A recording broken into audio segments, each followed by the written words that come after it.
Hello friend, Sanchi's rangoli and baking या चॅनलमध्ये आपलं स्वागत आहे. कशा आहात माझ्या मैत्रिणींनो? ओहो, आपण छानच असणार यात काही शंका नाही. चला तर मग आज आपण इथे बनवणार आहोत सुंदर असा मलाई कोफ्ता. तर त्या मलाई कोफ्त्यासाठी आपण काय केलेलं आहे, इथे आपण 1 लिटर दूध घेतलेलं आहे, तेही फुल फॅट मिल्क. आता इथे दुधाला उकळी आली की याच्यामध्ये आपण 1 लिंबाचा ज्यूस टाकून घेणार आहोत आणि नंतर या दुधाला फोडून घेणार आहोत. हे दूध जसजसं गार होईल तसतसं फुटेल आणि दुधाला छान गार झाल्यानंतर आपण एका चाळणीवरती ठेवून याला आपण गाळून घेणार आहोत आणि साईडला ठेवणार आहोत.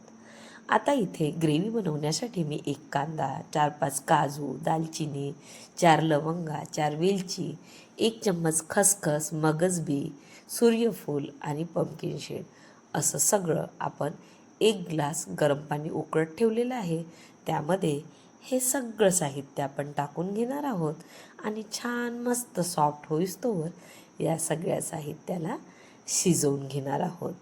आपण व्हिडिओत बघता आहात त्या पद्धतीने आपल्याला बनवायचं आहे. आता इथे मलाई कोफ्त्यामध्ये स्टफ करण्यासाठी स्टफिंग बनवायचं आहे. त्यासाठी इथे मी 7-8 काजू, 7-8 बदाम आणि 10 ते 15 पिस्ते घेतलेले आहेत आणि इथे 2च अंजीर घेतलेले आहेत आणि थोडेसे मनुके घेतलेले आहेत.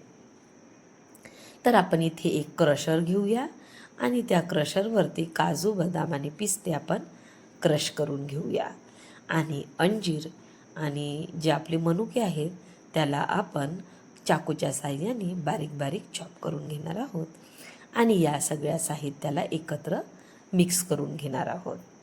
आता बघू शकता आहात की आपला जे आपण शिजवत ठेवलेलं हिरवं वाटण होतं ते आता सॉफ्ट झालेलं आहे. इथे मी एक मिक्सरचा जार घेतलेला आहे. याच्यामध्ये थोडंसं कोथिंबीर, 4-5 हिरव्या मिरच्या आणि थोडंसं अद्रक आणि शिजवलेलं सगळं साहित्य टाकून याचे मस्त एक असं हिरवं वाटण आपण बनवून घेणार आहोत. आता आपला छेनासुद्धा गार झालेला आहे. तर त्या छेन्यामध्ये मी 2 चम्मच मैदा टाकून घेतलेला आहे आणि 2 चम्मच मैदा टाकल्याच्यानंतर याला छान मस्त 5 मिनिट छान मस्त असं सॉफ्ट होईस्तोवर मळून घेतलेलं आहे. आता मळल्यानंतर आपण याचा गोळा बघू शकतात. या स्टेजपर्यंत येईस्तोवर आपल्याला याला छान मस्त मळायचं आहे. आता मळून झाल्याच्यानंतर याचे सारख्या पोर्शनमध्ये आपल्याला गोळे बनवून घ्यायचे आहेत. तर तुम्ही कुठल्याही चमच्याच्या साहाय्याने किंवा वाटीच्या साहाय्याने सुद्धा हे काम करू शकता. तर मी इथे हाताने सारखे गोळे करून घेतलेले आहेत. आपण व्हिडिओत बघू शकता आहात या पद्धतीने. आता याला साईडला ठेवूया आणि जे आपण क्रश करून घेतलेलं साहित्य आहे काजू, बदाम, पिस्ते, मनुके, अंजीर त्यामध्ये चवीनुसार तिखट, मीठ, हळद आणि थोडासा गरम मसाला आपल्याला टाकून घ्यायचा आहे आणि थोडंसं हाताने व्यवस्थित मिक्स करून घ्यायचं आहे. हे एकदा का व्यवस्थित मिक्स झालं की याच्यामध्ये आपल्याला हिरवं वाटणसुद्धा टाकायचं आहे 2 चम्मच आणि याला छान व्यवस्थित मिक्स करायचं आहे आणि हाताने याचा आपल्याला गोळा करून बघायचा आहे व्हिडिओत बघता आहात तसं, कारण आपल्याला हे स्टफिंग करताना उपयोगी पडणार आहे, नाहीतर हे सुटेल. तर या स्टेजवर आलं की आपण यालासुद्धा साईडला ठेवणार आहोत. आता आपलं ग्रेव्ही तयार आहे, स्टफिंग तयार आहे आणि मलाई कोफ्त्यासाठी पारीसुद्धा तयार आहे. तर आत्ता मी इथे कढईमध्ये तेल तापत ठेवलेलं आहे. जोवर तेल तापत आहे तोवर आपण इथे आता कोफ्ते तयार करून घेणार आहोत. तर इथे मी एक छेन्याची पारी घेतलेली आहे. तर पारीमध्ये आपण काहीच टाकलेलं नाही आहे, फक्त मैदा. आता पारीला हातावरती थोडंसं बोटाच्या साहाय्याने पसरवून घ्यायचं आणि त्यामध्ये गोळा ठेवून आपल्याला असे सगळे गोळे स्टफ करून घ्यायचे आहेत आणि हलक्या मध्यम आचेवरती आपल्याला हे सगळे गोळे छान मस्त गोल्डन ब्राऊन होईस्तोवर तळून घ्यायचे आहेत. आता गोळे तळून झाले की सगळं तेल बाहेर काढायचं आणि आपल्याला हवं तेवढं तेल आपण कढईत ठेवूया आणि त्या तेलामध्ये ही हिरवी ग्रेव्ही आपण सगळीच्या सगळी टाकून घ्यायची आहे. आता ही सगळी ग्रेव्ही टाकल्याच्यानंतर याला छान मंद आचेवरती आपल्याला 2 ते 3 मिनिट छान मस्त फ्राय करून घ्यायची आहे. आता ही छान मस्त भाजल्या गेली की याच्यामध्ये आपल्याला 1 वाटी दही टाकायचं आहे. दही टाकल्यानंतर सुद्धा आपल्याला इथे 1 ते 2 मिनिट याला छान मस्त शिजवून घ्यायचं आहे.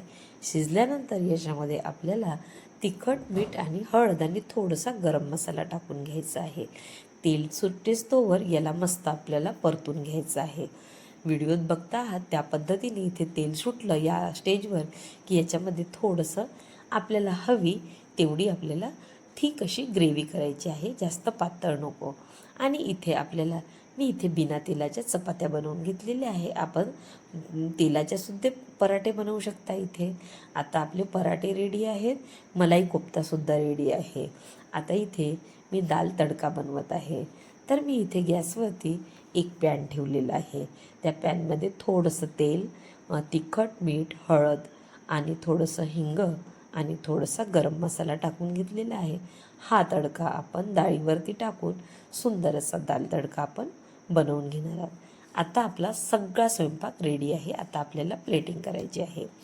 तर इथे मी 2 कोफ्ते घेतलेले आहेत आणि त्या कोफ्त्यावरती आपण आयत्या वेळेला ग्रेव्ही टाकायची आहे. कोफ्ते कधीही ग्रेव्हीमध्ये शिजवायचे नसतात कारण ते फुटतात. आणि या टिप्ससह आजचा आपला मलाई कोफ्ता रेडी आहे. आपण सुद्धा या जेवणावरती ताव मारूया. बाय.